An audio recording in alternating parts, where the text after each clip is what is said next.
नमस्ते।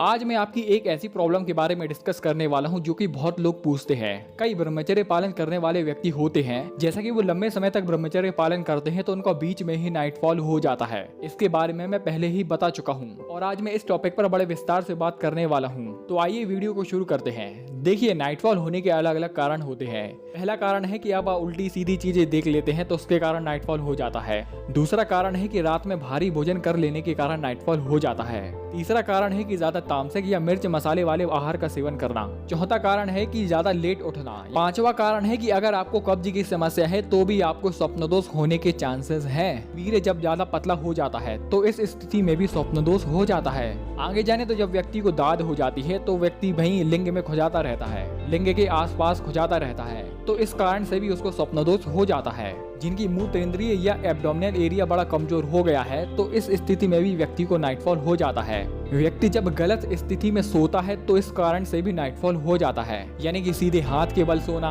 पीठ के बल सोना, पेट के बल भी सोना, इस कारण से भी व्यक्ति को नाइटफॉल हो जाता है। वैसे सही बताऊं तो ये कोई रोग नहीं है, ये अपनी गलत आदत या गलत खान पान के कारण ही ये समस्या हो जाती है। लेकिन अगर उसी गलत आदत को अपन लंबे समय तक फॉलो करते रहें तो सीधी सीधी बात है कि नाइटफॉल भी लगातार होता रहेगा। और ऐसा नाइटफॉल लंबे समय तक होते रहने से आपका वीर्य इतना पतला हो जाता है जिससे व्यक्तियों को तरह तरह के गुप्त रोग होते हैं। अब इसमें मैं एक डाउट क्लियर करने वाला हूँ कि इसमें होता क्या है कि अगर व्यक्ति हस्त मैथुन कर लेता है तब भी वीर्य नाश हो रहा है और स्वप्न दोष हो रहा है तब भी वीर्य नाश होता है। तो इन दोनों में डिफरेंस क्या है?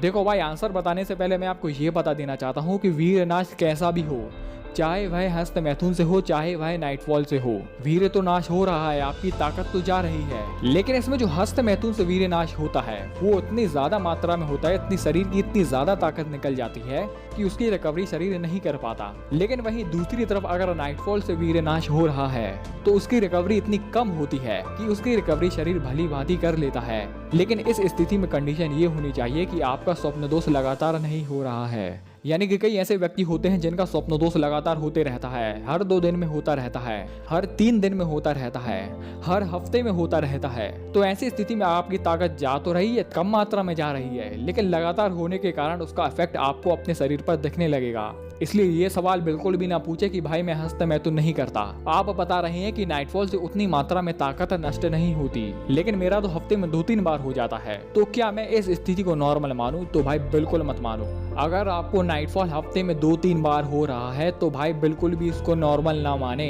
शरीर के हिसाब से देखें तो आपका शरीर अंदर अंदर से ही खोखला होता जा रहा है। तो ऐसी स्थिति में आप कोशिश यह करें कि स्वप्न दोष हो ही ना। आप ऐसी दिनचर्या अपनाएं, आप ऐसा आहार ले कि स्वप्न दोष हो ही ना। क्योंकि इसमें मेरा मानना ये है कि अगर थोड़ी मात्रा में भी स्वप्न दोष से ताकत नष्ट हो रही है तो वो थोड़ी मात्रा में भी हम ताकत क्यों नष्ट करें? भाई ताकत तो जा रही है ना। अब भाई थोड़ी मात्रा में हो या ज्यादा मात्रा में हो, हमारा ध्यान ये होना चाहिए कि हम ताकत को ज्यादा से ज्यादा अपने अंदर ही रख सकें। तो इसी को ध्यान में रखकर आज मैं आपको कुछ ऐसी टिप्स देने वाला हूँ जिससे नाइटफॉल ना हो। देखिए, सबसे पहले तो आपको ये जानना होगा कि आपको नाइटफॉल किस कारण से हो रहा है। क्या आपका वीर्य पतला है? अगर आपका वीर्य पतला है तो इसके लिए आपको इलाज की जरूरत है। मैंने ऐसे 70% लोग देखे हैं जिनका वीर्य पतला होने के कारण ही उनको नाइटफॉल हो जाता है। तो ऐसी स्थिति में आपको करना क्या है? आपको रात का भोजन ही छोड़ देना है। 6 बजे के बाद आपको कुछ खाना ही नहीं है, पीना भी नहीं है। यहाँ तक कि मैं बता रहा हूँ कि आपको दूध भी नहीं पीना है। क्योंकि ऐसी स्थिति में मेन मोटिव हमारा ये है कि हम ज्यादा से ज्यादा अपने पेट को हल्का रख सकें। क्योंकि अगर आप रात्रि में भोजन कर रहे हैं या भारी भोजन कर रहे हैं तो आपका वीर्य इतना पतला हो गया है कि उसकी होल्डिंग पावर इतनी कम हो गई है कि उस भारीपन के कारण ही उसको नाइटफॉल हो जाता है। तो ऐसी स्थिति में हमें भारी भोजन नहीं करना है, पानी भी नहीं पीना है, दूध भी नहीं पीना है। जो कुछ भी आपको करना है आपको 6 बजे के पहले पहले ही कर लेना है। अगर आपको प्यास लगे तो ऐसी स्थिति में आप गुनगुना पानी पी सकते हैं, वो भी कब? सोने से 1 घंटा पहले। अब अगर जिन व्यक्तियों को ज्यादा मिर्च मसाले वाले सेवन करने से नाइटफॉल होता है, ज्यादा भारी भोजन करने से नाइटफॉल होता है, तो सीधी सीधी बात है कि भाई वो आप भोजन मत करो तो नाइटफॉल होगा ही नहीं। अब अगर जिन व्यक्तियों के अंदर ही इतनी गर्मी है कि जिसके कारण से उनको नाइटफॉल हो जाता है तो ऐसी स्थिति में वो लोग करें क्या कि आप भले 1 चम्मच आंवला चूर्ण, 1 चम्मच आपको सूखे हुए शीशम के पत्ते का चूर्ण लेना है।